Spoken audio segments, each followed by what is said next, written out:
Hello friends, my name is James Hawkins, and as always I'm joined by my good friends Bryan and Anthony Alessino, as well as my younger brother, Jack Hawkins. On this show we're all about parlays, overs, unders, spreads, and money lines. Ladies and gentlemen, this is Parlay-Vous.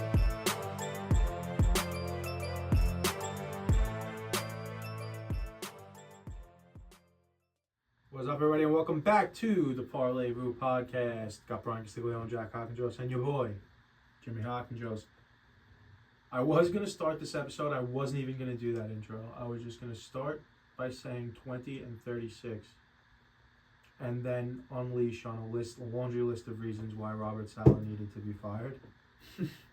But unfortunately, or I guess fortunately, whichever way you want to spin it, he has been fired. So that rant is no longer necessary, but we can still get into it. I'd like to speak first on Robert Saleh. The floor is yours, my friend. The Jets, oh boy. The New York, not yet. The NYs. It's, to me, I don't want to say I've had enough, but now I grow tiresome. I grow annoyed. You can't do that with a mouth. Became a fan. You can't be saying shit like that when I got a mouthful of Polar Seltzer, dude. 1 week ago, he was initiated. I was initiated. Committed to the Jets. He's grown tiresome. I've grown tiresome. It's been a long storm. I feel like the wrinkle on my forehead has gotten deeper. I woke up Sunday morning to watch the fourth quarter of the Jets drive down the field just for Aaron Rodgers. You only had to watch 1 quarter, dude. Yeah, that's all it took. I had to watch 4 quarters of that asinine bullshit.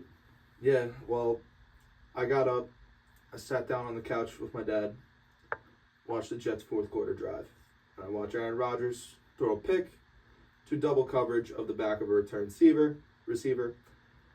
And it wasn't double coverage.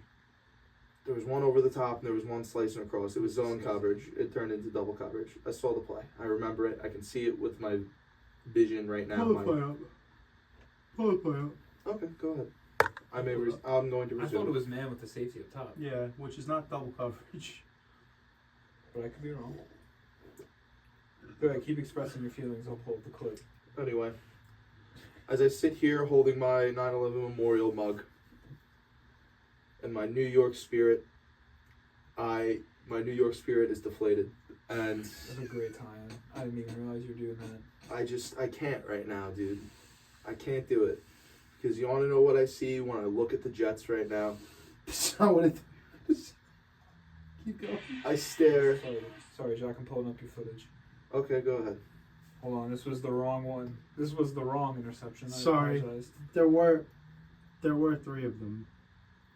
There were 3. Wow. One worse than the next. Either way. As I stare at the Jets logo and I stare, you're going Mr. Kennedy. Well, I got bad news for you, Jack. With safety over the top. This is man coverage. It's man coverage. Top. Yeah, safety. Bang. Man just got beat. Safety came No, down. to Mike Dubb. The pick to Mike Dubb. Oh, I thought you were talking about this one. That was on the fourth quarter drive. Sorry, that was yet again the wrong pick. Oh, Brian, come on. The footage. We're talking about this Coming one. in hot, Brian. Sorry, I was a little close. Right. You talking about that one? No. Well, those were all 3 picks. No, it was a deep ball down the One from sideline Mike. on the right, on the outside of the numbers. This was just an underneath route. Sorry.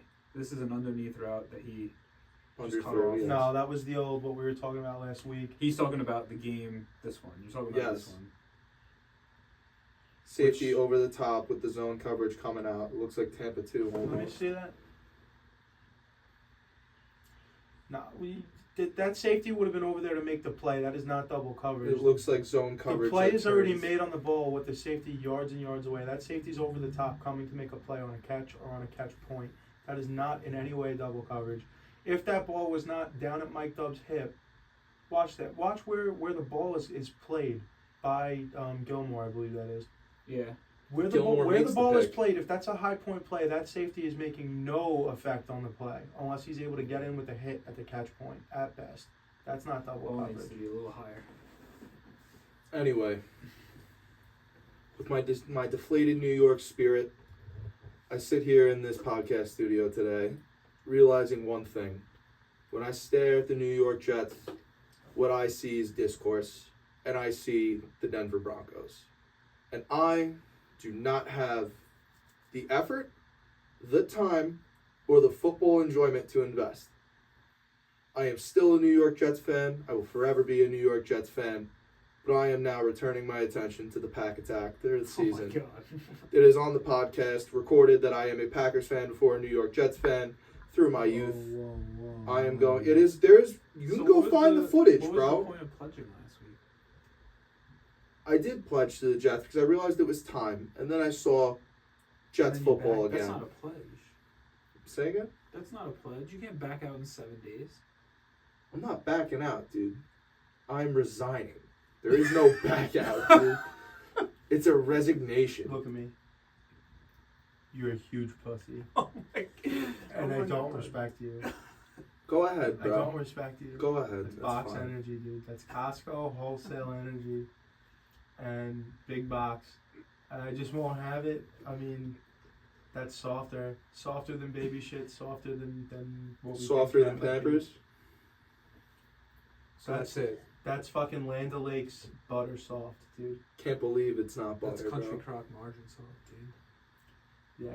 That's every lower middle class house in the mid 1990s margarine soft, dude. That's not even Texas country Roadhouse crock. cinnamon butter soft, It's dude. not even country crock. It's the fucking just a white tub. The no Oh, yeah. frills margarine in the white tub. So Soft. so dude. that's it. It's not. It's It's not a. That's it. It's not an I hope the over. Packers lose every game. I am shifting my football enjoyment and attention to the Pack Attack. The Jets will always Alright. forever remain. You're fucking So soft. you should I rebrand just- it. It's not a new commitment. You're just rechanneling it. I'm that's what I said. I said I'm directing You my said it energy. was a resignation. I said it's a resignation from being fucking invested in this season because all I see is the Broncos. That's a loser's mentality, dude. Why am I going to You're get? being a victim. Us, we're New York strong. Does that 9/11 Memorial Cup say New York strong on it anywhere by chance? In darkness we shine brightest. In this city, we're not vagina men, okay? In this city, we are not a couple of walking labias, dude. Just because it gets a little tough, you don't quit at halftime, lady. We play the whole game here. We ride it out because that's what New Yorkers do. That's what fucking New York Jet fans do. New York Met fans do. New York Giant fans been doing it for a while now. Good decade plus. We're doing it in the blue and red part of town. We don't need you. People like you, we don't need. God. That's what I'll say. So now let's get back I to wasn't done Beanie Bob. speaking. You were talking about the Jets. You just announced all your energy and time to speak about the Jets. You know what? I am. What do you got? What do you got? I'm denouncing. I've had enough. Not that I've had enough. This kid's been an active Jets fan for 4 seasons. He's had enough. Are you joking me right now? Are you joking me? You're soft, dude. It has nothing to do with being soft. I Softer hate than a fucking baby's losing. bottom, Okay, dude. no, I'm done. I hate fucking losing. Okay, I've hated losing since I was in fucking high school. As a fucking end of the bench fucking non-subbing bullshit player on a fucking shitty high school basketball team. I've hated losing my entire fucking life, okay? And all I see is fucking losing. And my hatred, as much as I have a problem with it and probably should seek help with hating things and being angry, I am not going to sit here and invest the time, energy, and hatred into a team that I love. So therefore, I'm going to invest this time, energy, and hatred to any other team inside of the division of the Green Bay Packers.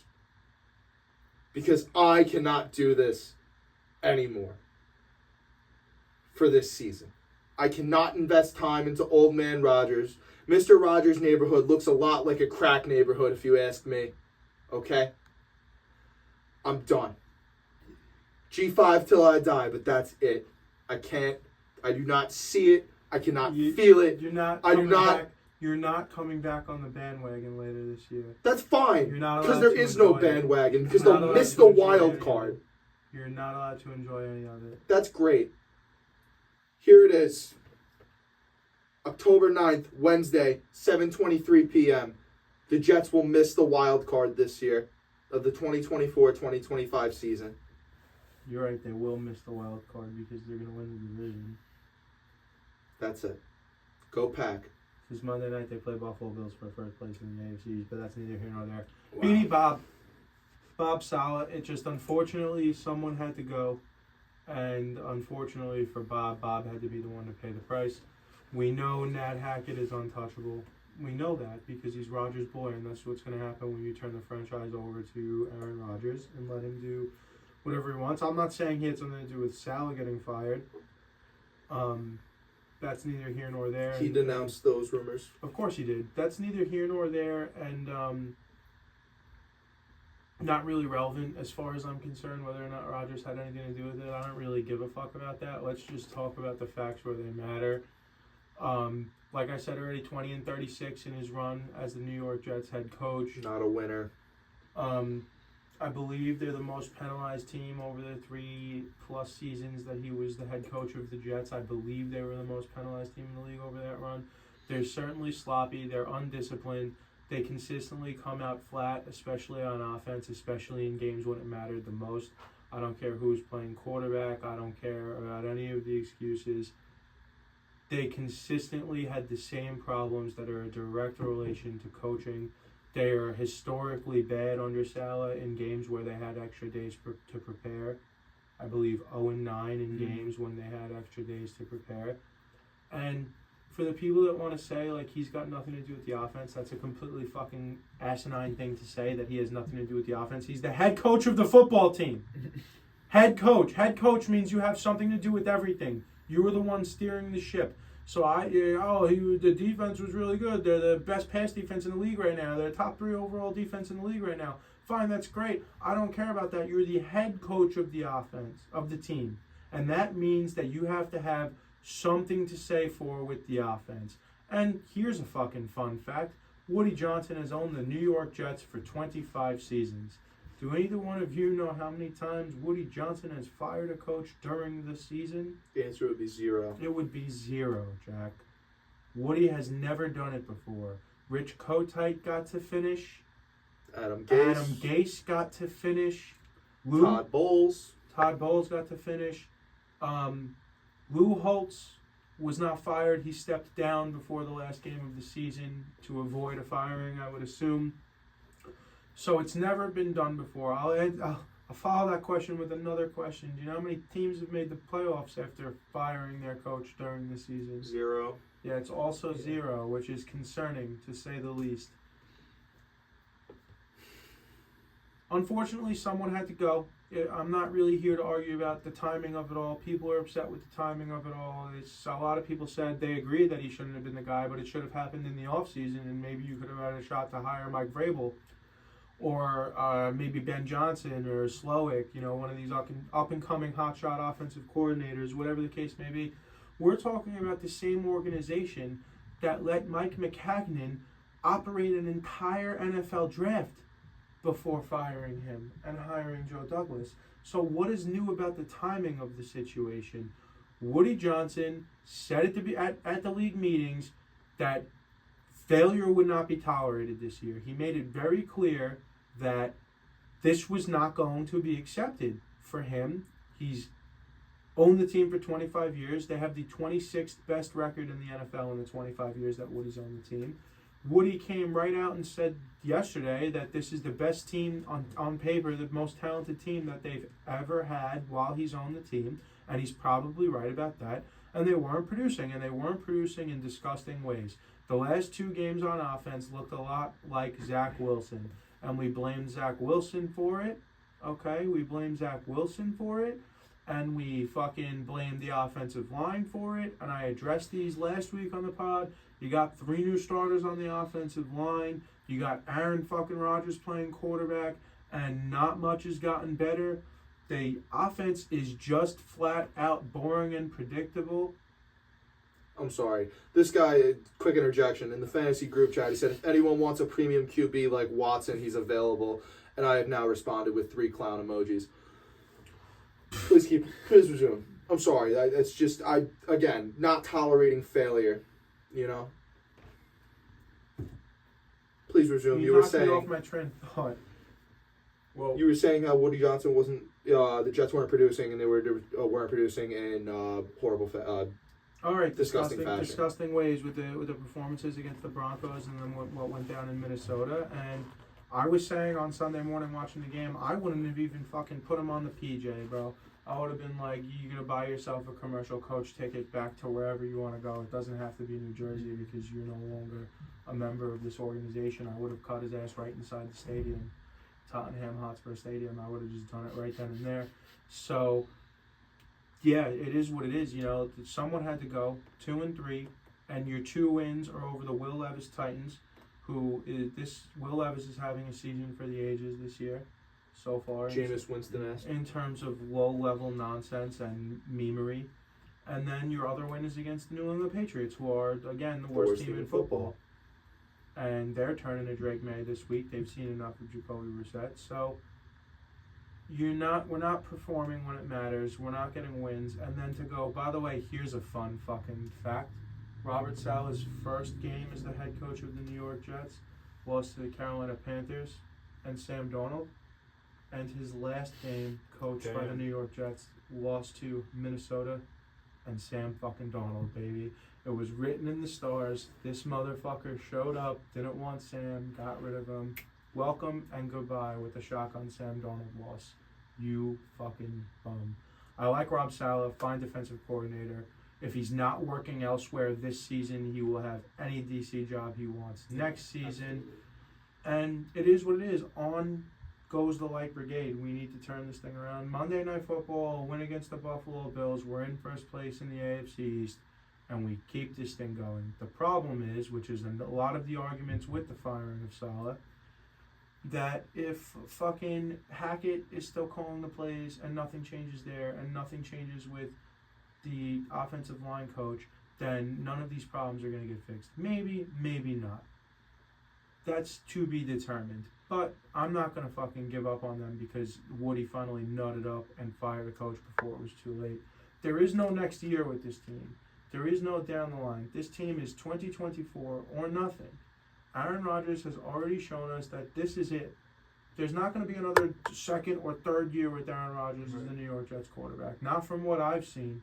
He's 41 years old. He looks it. The fucking left leg, the Achilles leg, looks atrophied. He's getting banged up a lot. Dude looks like he needs a revive in Fortnite. The one thing I have no clear answer on, or I had no clear answer on, was how did the run game get so bad? A lot of people are coming after Breece Hall, and I don't necessarily believe that it's Breece Hall's fault. But I saw some All-22 footage this week that will show you exactly why they can't run the fucking football. It's the tight end position. There is a highlight reel going around of Brendan Bates, Jets blocking tight end, just whiff it, whiff, motion, whiff. So then you go, for a lot of people, PFF is, some people, it's like Rotten Tomatoes. Some people they care, some people they don't care what PFF has to say.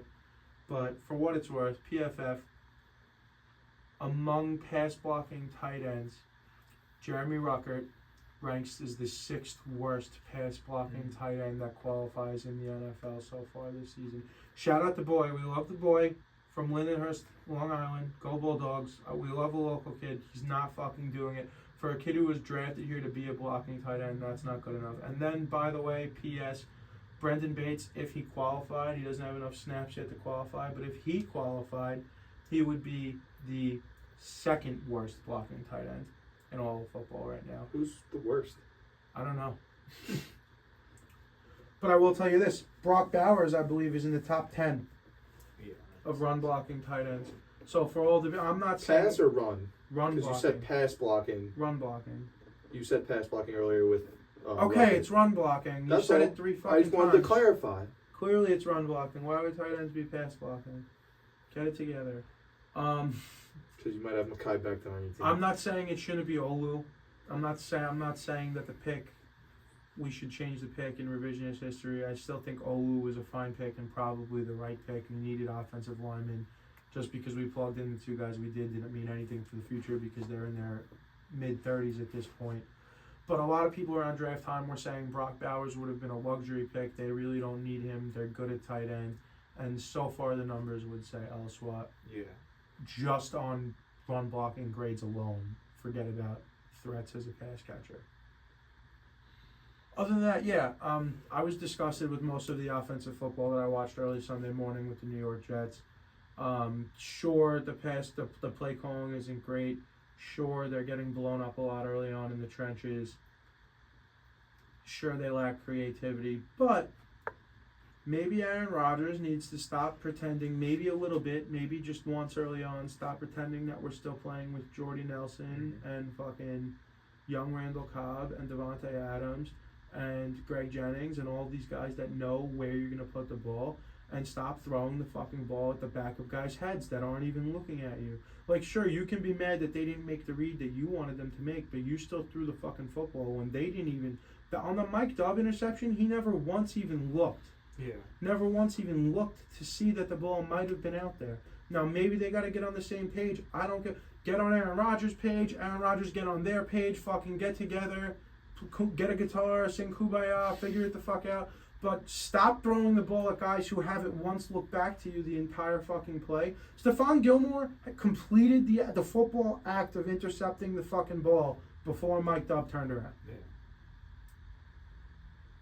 Stop throwing the fucking ball at guys that aren't looking at you, maybe. And also, like, how many of these fucking balls is he going to throw off of 1 foot when he's trying to fucking evade something and, like, doing some Rodgers-like shit?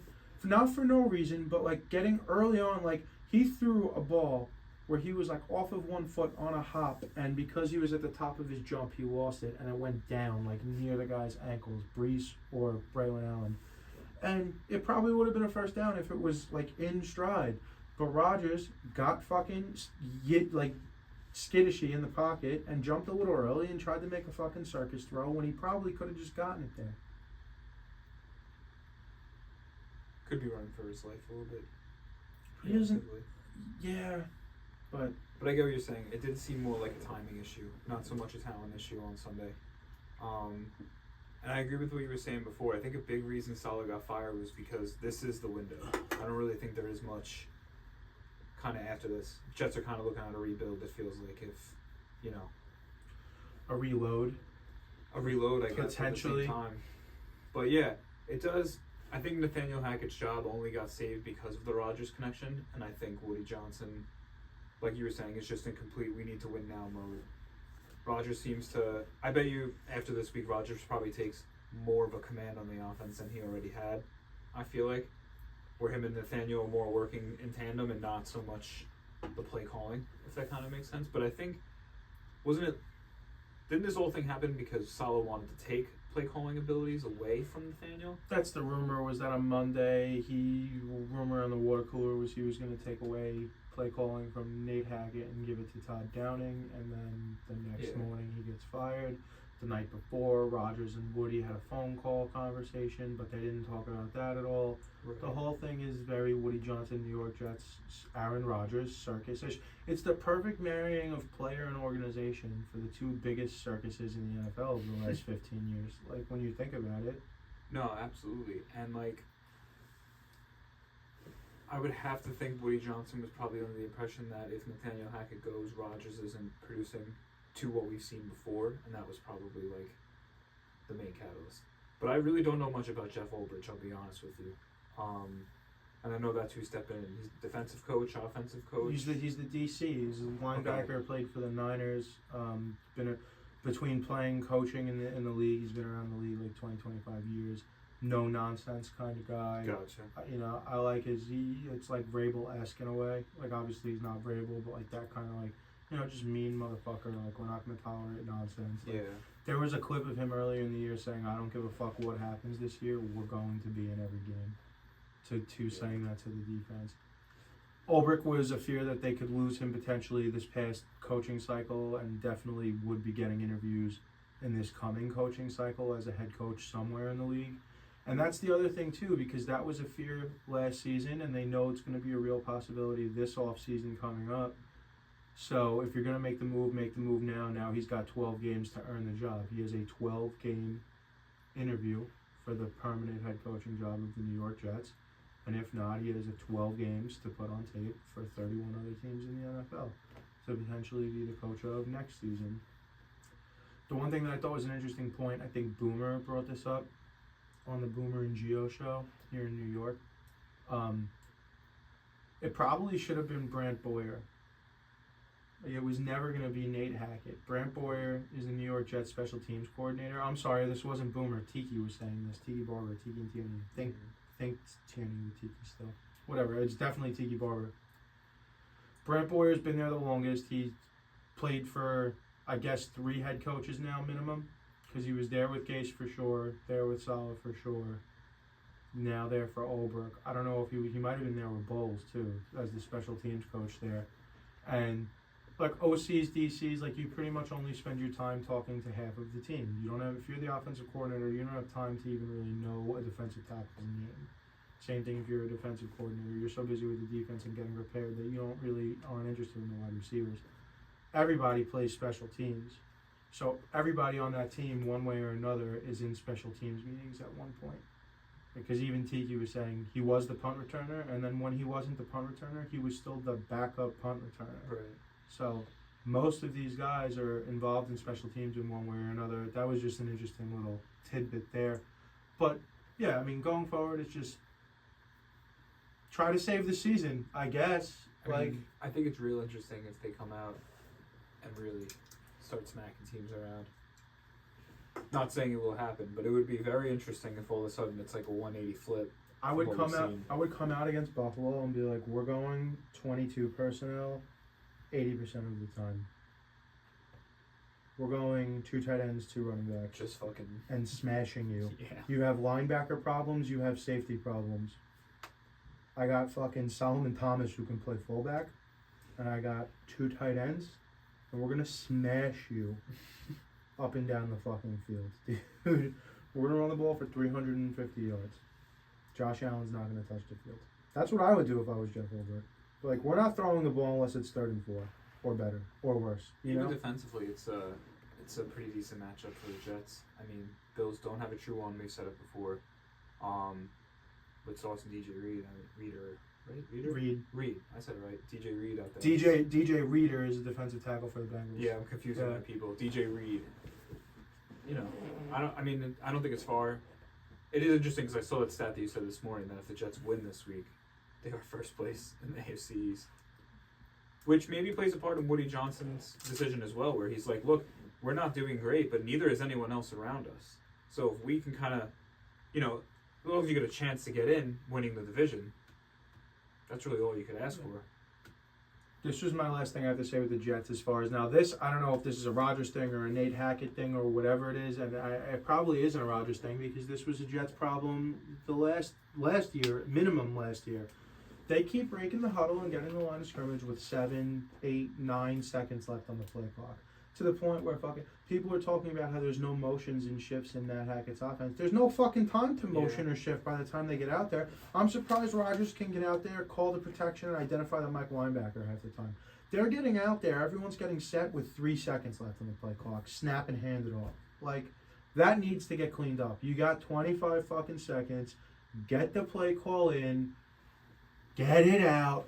Break the fucking huddle. This is Pee-wee football shit. Right. This is shit we spend like a month on when you're in 9th grade playing freshman football. We talk about breaking the huddle and managing the game clock. And oh, by the way, in high school football, there isn't, when you get to varsity there is, but not every field even has a play clock on the scoreboard. And on a lot of fields, the scoreboard's only on one end of the field. They got play clocks fucking everywhere in the NFL. You can't swing a dead cat without seeing a play clock on an NFL football field. That's got to get fixed. I don't know whose fucking problem it is. Let's just blame Saleh and move on, I guess. I don't know. That needs to be addressed, though, because there's no way you can fucking make... And then half the time he comes out, we're snapping the ball with 3 seconds on the play clock. Free blitzer comes unaccounted for and myrtleizes Aaron Rodgers in the backfield. Fix it. New York Giants got to win this week. A freak win, but a win nonetheless. And the Giants look better than we expected them to be. Here we are 5 weeks in, Jets-Giants, same record. Not many blowouts for the Giants this year, right? No, the offensive production has been not great, except for the last 2 games. It felt like they looked pretty good. Maybe it's clicking. Maybe Daniel Jones is finally Which is interesting too. No Malik Neighbors this week. Now that I'm remembering. And Daniel Jones did just fine. Yeah, He threw some beautiful balls. he did fine. Daniel Jones just continues to be the hardest player to figure out in Yeah. the fucking Absolutely. As long as I've been watching this game, 6 years of the player, and I'm still not sure. Part of me still thinks he sucks, but man, But then he comes out like last week and the week that before. throw to fucking Slayton on Sunday Right. in the end zone. That he actually caught. Oh my god, dude! Fantastic. Yeah. Like, Danny is so frustrating, dude, because there are times where he's out there and it's like, that's Josh Allen. You know, Right. that's Ben Roethlisberger. That's Josh Allen. That's like one of these kind of players. And then there's times he goes out there and you're like, that's Jared Lorenzen. You know? What's That's interesting, Skylar too- Thompson. Yeah, I mean, He's that nuts. rookie running back Tracy Tyrone Tracy. looking pretty good. He Interesting little looks timeshare really good. split with Singletary out of nowhere. Well, Singletary was Singletary also was out last out. week, didn't play. It was Oh, he was out. or, Oh, I Noah. thought Was he it? Is it Noah Gray or Eric Gray? Noah Gray's a tight end Yeah. on the fucking Chiefs. I didn't Eric know Gray. Singletary. Yeah, he's The on my backup. fantasy team. I just Gotcha. start Braylon Allen. It was a real rough week. But yeah, Tracy looks great. I wonder if this kind of promotes more play for him going forward, because it does Should. seem like would be a nice little 1-2 punch. Singletary more of like a thumper guy. I'm sure they would. There's nothing NFL teams love more than having multiple running backs. Right. It's just the way the game has turned out over the last 10 years. Mhm. But yeah, I mean, I don't really have much to say, just because I feel like, it was the same thing as last week. Everything looked fine. It wasn't great. They weren't killing anyone. The offense wasn't like, throwing for 400 yards, but they looked Okay, decent. but opening drive of the game, freak play at the goal line leads to a 101-yard touchdown Right, return yeah. for Seattle. So you take that off the board, because that happens, right? And then they go down the field right again and score again. So take that off the board. Instead of 7-7, it's 14-0. Right. The Giants were playing like ahead this whole game. For the first time in a long time, we saw the Giants playing ahead of schedule the entire time. Yeah. Like, take that free play out of there, and they were fucking just doing whatever they wanted early on with Seattle. And there is the interesting Detroit Lions theory. Yeah. The I was Please gonna go ahead. ask you about I'm that. unfamiliar. The Dan, Really? I the figured Dan you would be Campbell on this. theory. Yeah. The what? Tell him. The Dan Campbell hangover. No. You go the last like 7 or 8 teams that have played the Lions. The next week they lose. And like clobbered, like Arizona, the who did Arizona clobber 41-10? That was the week after that team played the Lions. The Rams, was it the Rams? Maybe the Rams. Might have been the Rams. Because the Rams won the next week. Yeah. Oh, no, they lost. They won last week. Obviously Seattle this past week with the Giants. Rams. It was the Rams that Yeah. the Cardinals throttled. Yeah. And then, who was it? The Niners that lost to the. I don't know. I forget because Niners lost to the Cardinals. I know they lost to the Cardinals, but I don't know if that was after they played the Lions or not. But regardless, the Dan Campbell theory is interesting. Every team, the week after they play the Lions, they fucking get throttled for like the last 7 or 8 games going back to last year. I guess should we guess Lions? Yeah, I really don't have much to say about the Giants. It's kind of just things I are don't know. looking good for right I now. don't know if there's anything else that I want. Not to gonna bring lie, I up. picked them in I picked against them in Survivor, and now I'm not in them. On one account, I got 2 accounts today. Sorry, G-Man. I didn't think it was going your way this week, but thankfully it did. We'll take it. Trying to think if there was anything else before we wanted to talk about. I got one thing. Shout out Mike Pittman. I mean, that guy's he's becoming more enjoyable by the day. Did you know that Michael Pittman is an avid fisherman? No, I didn't know that. Oh, dude, I gotta show you some of these pictures, because by God almighty, Michael Pittman's slowly becoming one of the most likable receivers in the NFL. First, there was that clip of him talking about his wife during pregnancy, and now he claims he is the best fisherman in the NFL. I am the best fisherman in the NFL. All right. Which is a weird claim. And then he said, Randy, like talking to Randy Moss, come out to SoCal and I'll take you fishing. Randy Moss loves fishing and hunting. Right. That man is country. That is a Virginia boy. Yeah, that man is country. But just pictures like this. It's a picture of him just Had to posted let up. y'all know what I was on this weekend. This guy is great. Yeah, dude. Just That's lobster, you know. Shark number 4 of recent. Yeah, dude. For y'all that don't know, I catch footballs and fish. He's about it. This man is out here. He is. And I'm Not only is he slowly... fishing, but he's flexing on people. Yeah, dude. He's out here in the full Could wetsuit. you imagine sitting in school all day and then having to go play a basketball game against Jason Williams and Randy Moss? and white chocolates just throwing alley-oops behind his fucking back.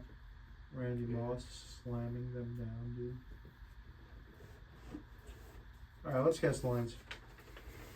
It's week 6, which means I have 4 wins, Bryan has 1, Jack has none. Let's get into it. Thursday Night Football, we have San Francisco at Seattle. I went too high. I have San Francisco minus 5.5. That's too high. I have a minus 4.5. I had minus 7. It's minus 3.5. That's too low. Yeah, it's a weird line. Thursday night, you know. 1 p.m. games. I'm sorry, not there yet. We're going back England. to Tottenham for London, England. Chicago Bears will be serving as the home team in this one against the London Jacksonville Jaguars. I have Chicago minus a deuce. I also Oh, go ahead. had minus a deuce for Chicago. I got a minus 1, and it is minus 2. So you both get the game. Do we want to go to tiebreaker or we just give double it bing bong? No, it's a double bing bong. Wow. So we want to get a tiebreaker. This guy's really trying to steal an extra point on me, huh? Fucking making rules up as he goes. I never met. Cardinals at Jack's diehard favorite team. He's never liked another team ever in his life, the Green Bay Packers, and I have Green Bay minus 3.5. I had Green Bay minus 3, I got a minus 2, and they're at minus 5. which is a little high. Which but- I feel like is high against the Cardinals. That does feel high, but I'll take the point regardless. But that does feel high. The Cardinals are more than frisky this year. Indianapolis Colts at Tennessee. I have Indianapolis minus 2.5. I had them Colts minus 4.5, I have them minus 3, but it's Tennessee minus 2.5. which is way wrong. It's just wrong. Feels crazy. I'm gonna give no one a point on that one. Fair. Yeah, enough. it's the Flacco effect. Flacco threw for 300 yards and 3 touchdowns. One of the few quarterbacks to throw over 300 yards this year. So Yeah, I just it's, the book must know something we I bet don't. you that line moves. I think I'm that sure line it should will. move to a pick 'em. I'm sure it will. It might swing to the other side, honestly. It should. Houston Texans at New England. I have the Texans minus 4.5. I had the Texans minus 6. I have them minus 6 too, and it's minus 7. I'll award you both a point. Nice. Thank you, sir. Tampa Bay Buccaneers at New Orleans. And remember now, rookie quarterback Spencer Rattler is starting for the New Mhm. Orleans Saints. Well, Derek Carr injury. Derek Carr has got an oblique injury, expected to miss at least 2 weeks. Spencer Rattler. I have Tampa Bay minus 6. I went too low. I had Tampa minus 3. I have them minus 6.5, and it's minus 3.5. Oh, good for Jack. I guess. I think that's Jack's first lead of the season. he should. Did you say eat shit? I My did. God. Okay, fuck you. Sorry for congratulating you if you're taking your first lead. It's only week 6. Relax. Long season. Cleveland Browns at Philadelphia. The Birds minus 8.5. The Birds minus 2.5. Don't feel Jesus bad. I have them Christ. minus 4. They are minus 9, Yeah, That's also. so which bad. seems kind of high. Bye bye to Jack's lead. It was fun for one question. Oh, God. Douchebag. Washington Seawards at Baltimore. I have Baltimore minus 2.5. Baltimore minus 3. I have Baltimore minus 6.5, and it is minus 6.5. Bing bong for Bing Bryan. bong. Announce a 3-way tie. As we move to the 4 p.m. slate, we're all tied at 4 points apiece here. Los Angeles Chargers at Denver at Invesco or whatever the fuck it's called, Mile High Stadium. I got the Thunderbolts minus 2.5. Superchargers minus 3.5.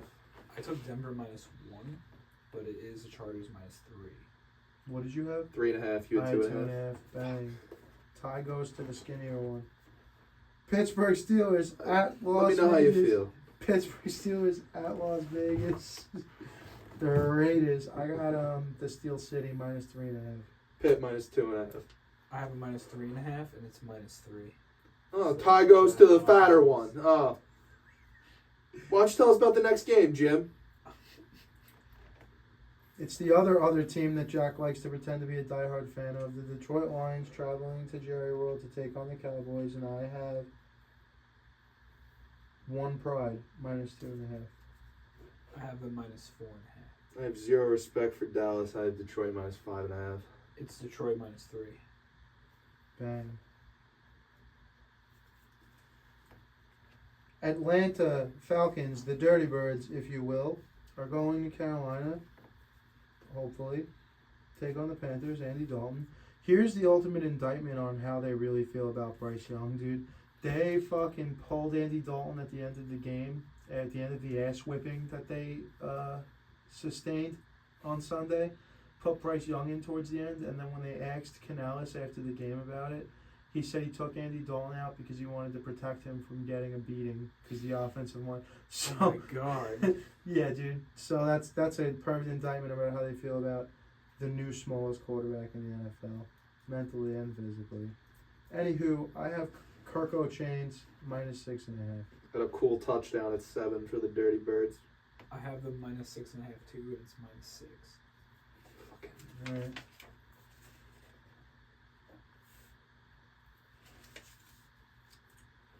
Cincinnati Bengals at New York Giants. This is the Sunday Night Football matchup. What a delicious one to get to fucking do prime time with. I have Cincinnati minus 4. Same. I had minus 5. It's minus 3.5. God damn it.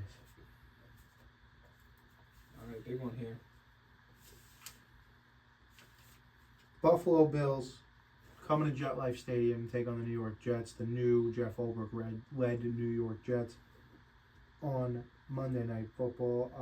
Jets are wearing which is now called the Classic Throwback, but it's really just the Jets jersey we watched in the 2010s. It's, the primary, jersey. The last version of the jersey. Yeah, the white helmet with the green stripe, and they're doing the white on white on white. Any hither, Buffalo Bills minus 2.5. I also have 2.5. I have a minus 2, and it is 2.5. So Oh, both man. you guys get it. Are you guys tied? Not even close. Final score, I have 10, Jack has 7, Bryan has 5. Alright. It's another astounding victory for you, boy. And this week, even though we haven't been doing it this season, I'd like to take my little winner circle to talk shit to Jack a little bit. Whoa. Because you're really disgusting me with this whole giving up on the Jets thing. It's not what we're about here. I just hope that, I'll like... start the play. No, I don't need this. I don't really need the minute. I don't have a minute's worth of shit talking to do. I just want him to know that I'm upset with him. And you're going to give up on the Knicks this easily, too? No, I already made my statement on the Knicks. I just made my statement on the Jets because my favorite sports teams are doing things I don't like, and therefore it causes a conflict of interest, and I'm not going to entertain something that could be as heartbreaking as that, so therefore I am going to choose a different option. That's a loser's way out. That's very liberal of you. Unfortunately, I don't want to get political on here, but that seems like something a Democrat you would live in do. a big sports market. Yeah. I Unfortunately. live in one of the So most there's a lot of dysfunctional... You mean stars. Poor you choice mean like making. watching the Jets trade Darrelle Revis and refusing to pay him? Or, I don't know. Happens all the time, dude. That's just life. Yeah, you know what they say? Here, I'm gonna make a real point here, okay? It's gonna be a little bit of a stretch, but you'll understand what I'm saying. So you know how when men grew up, like not the generation after the baby boomers, right? That generation grows up and they were always taught, just push them feelings down, right? Push those feelings down. And then they drop dead of a heart attack at 53. Yeah, that's how I feel like my fandom's going for the New York Jets and the New York Knicks. Gen X catching stray bullets, dude. Yeah, Yeah, you're dude. just fucking out here today. I have no respect to give this week, dude.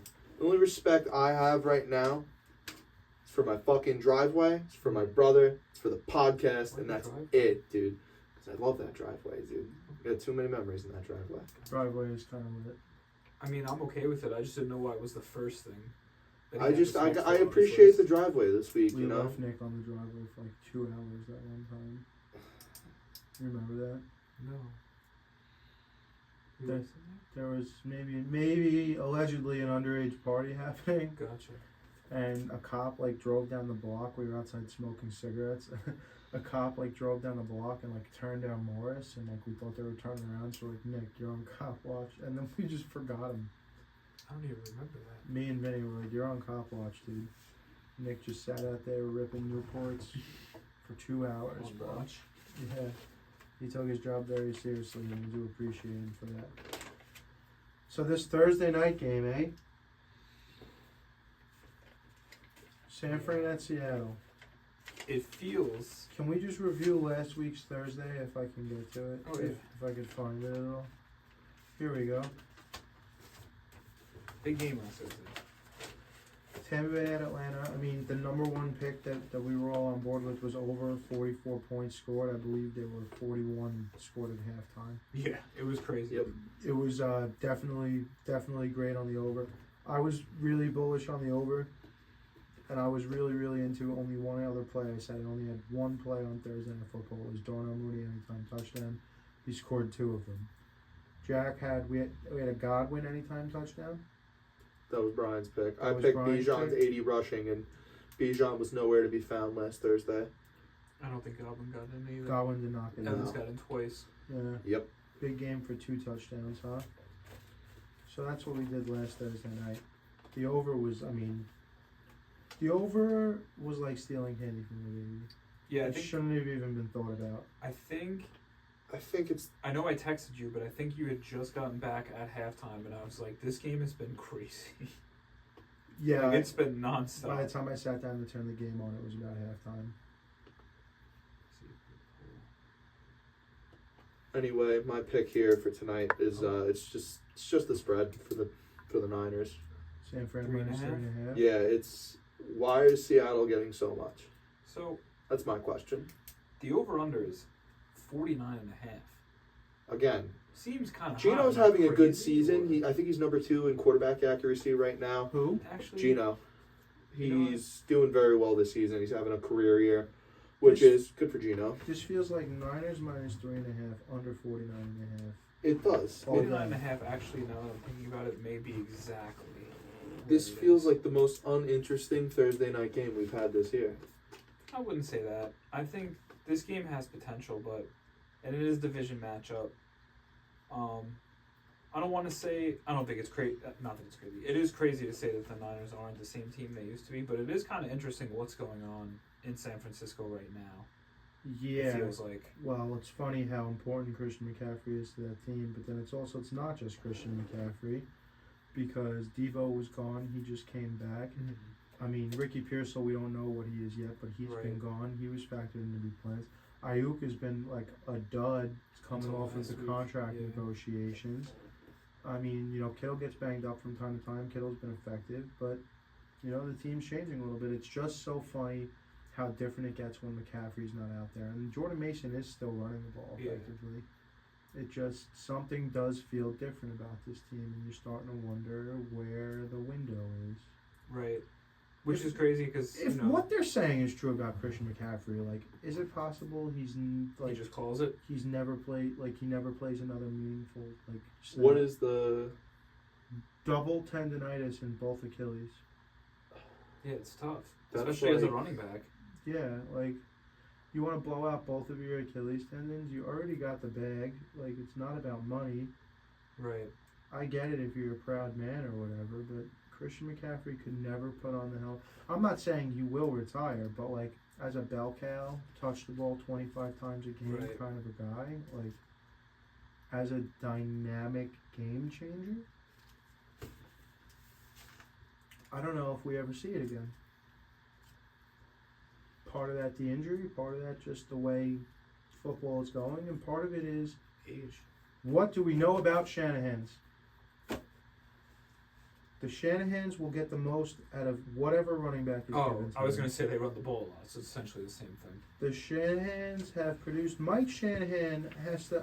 I'm sure if someone could go figure it all out, if you could find like one-hit wonder, 1,000-yard season running backs, Mike Shanahan has to have the most of them. Probably. Has to. Yeah. So, it's weird for sure. I like Jawan Jennings to score a touchdown. You know, I was always, gonna say the same I always, fucking thing. I always like Jawan Jennings to score a touchdown. What about JSN? 205. I worry about how Little many. Tyler Lockett, 240 sneaking in. I worry about how many points the Seahawks scored all in this game. If I'm being honest with you, I don't know. It it just feels like a Geno frustration game.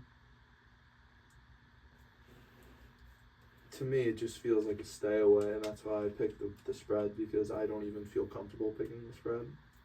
I like San Fran minus the 3 for sure. Like, Yeah, without a doubt, I like absolutely. that. Absolutely. And I think I'm comfortable under 49.5 as well. And those Yeah, I I'm teetering. both really like. And if we're being completely honest with you, this is the kind of game I'd have some silly fun with.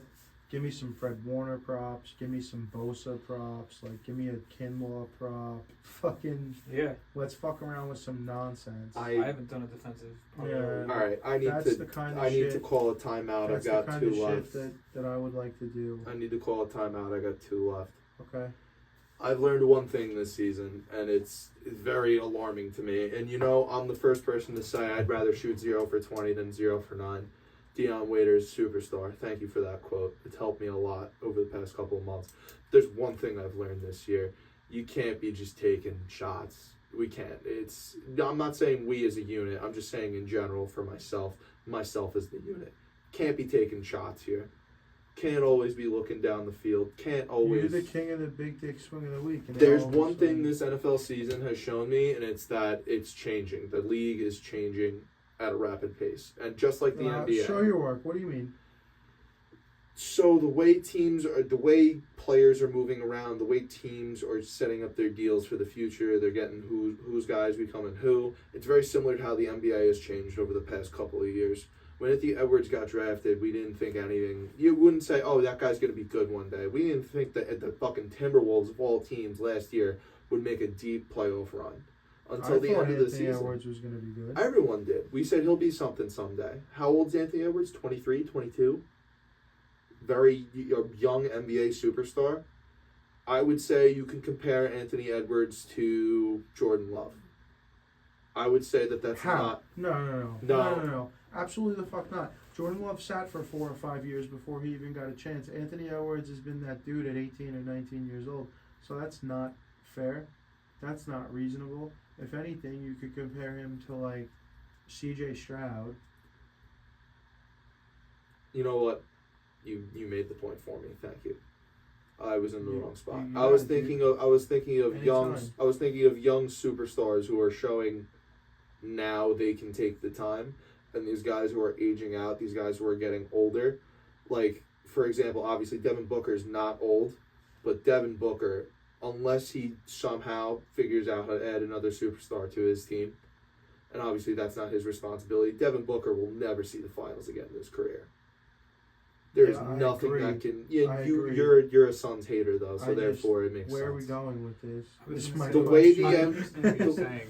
The I think NFL I is see it changing at a rate that the turnover on what teams are going to be good, what teams are going to be bad, is going to change over the course of the next 2 years. And it starts this year, and then 2 years from now, the NFL will not. Obviously, you can say that every season, but the NFL will not be the same.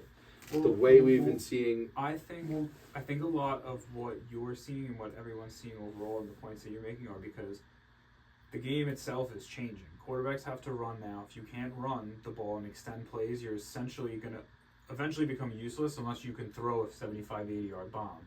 Running backs are becoming, I wouldn't say less useful. Kirk Cousins. You think Kirk Cousins is considered a mobile quarterback? No, I'm saying he's not. He's effective.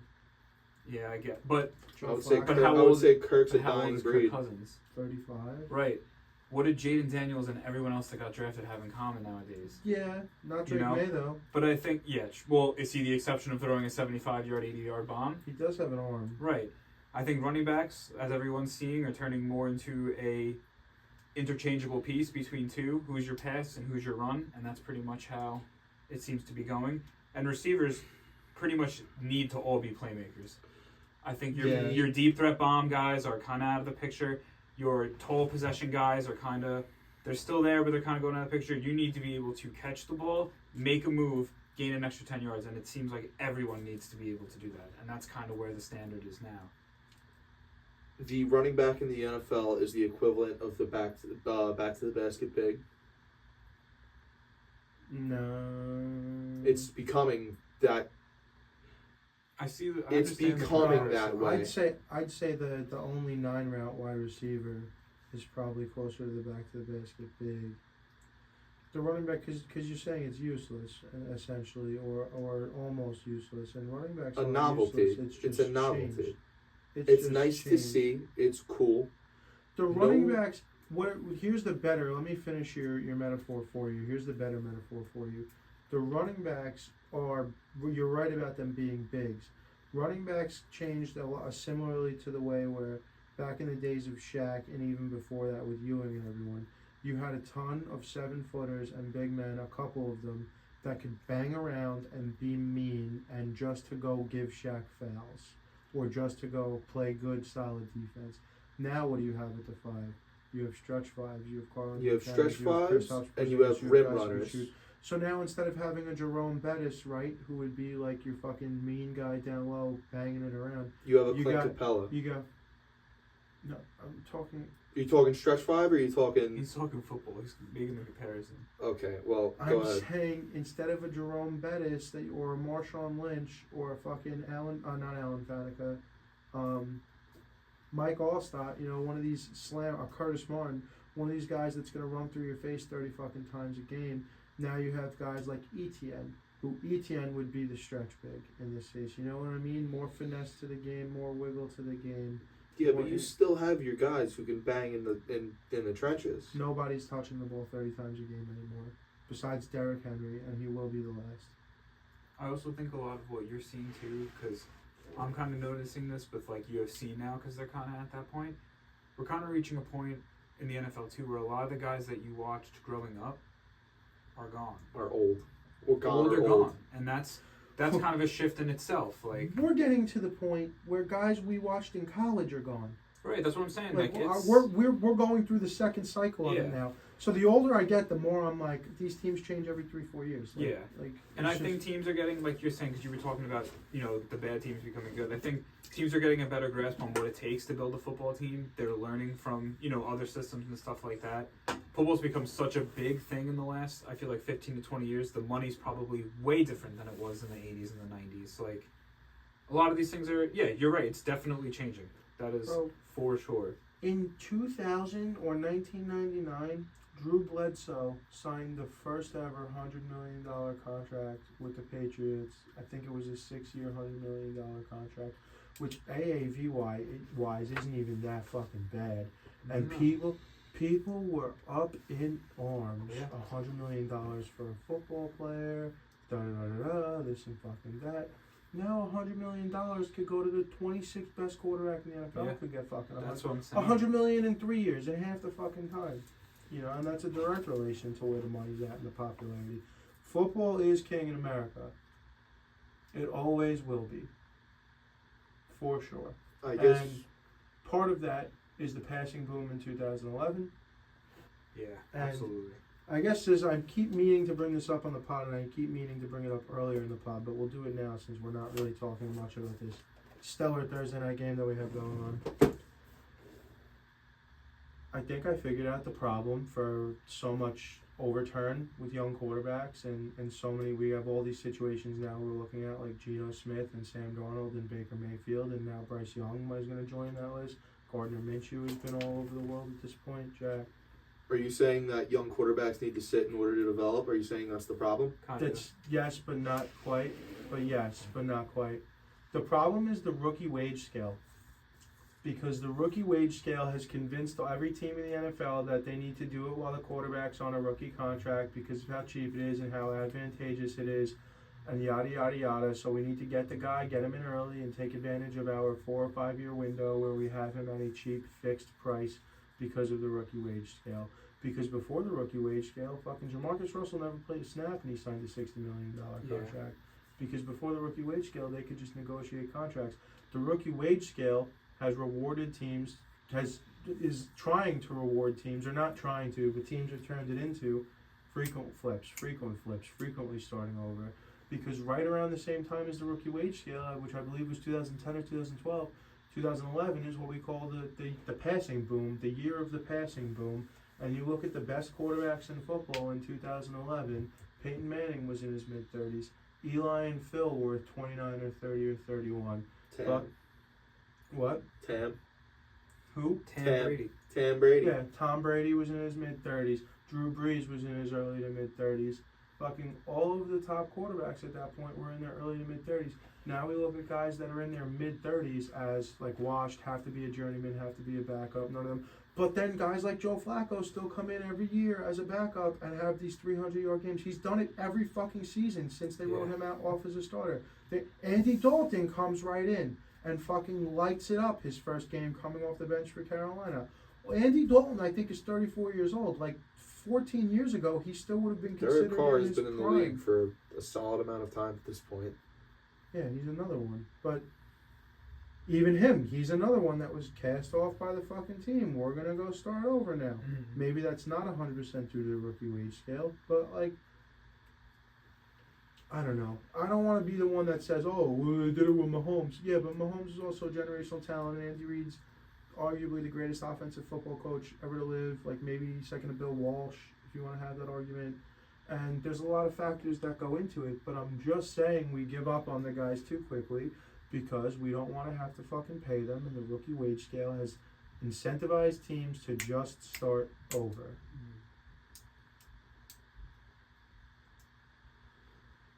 It's just, for me, the way I think about it, I compare the way I see it in my eyes, right? For me, somebody who watches a lot more basketball than they have football in their lifetime, when I was saying Clint Capella earlier, right? So you got to think about guys like stretch bigs and then rim running bigs because there's no combination of the both, especially, but I'll get there. Clint Capella runs to the rim, he catches alley-oops, he rebounds, he plays defense, that's it.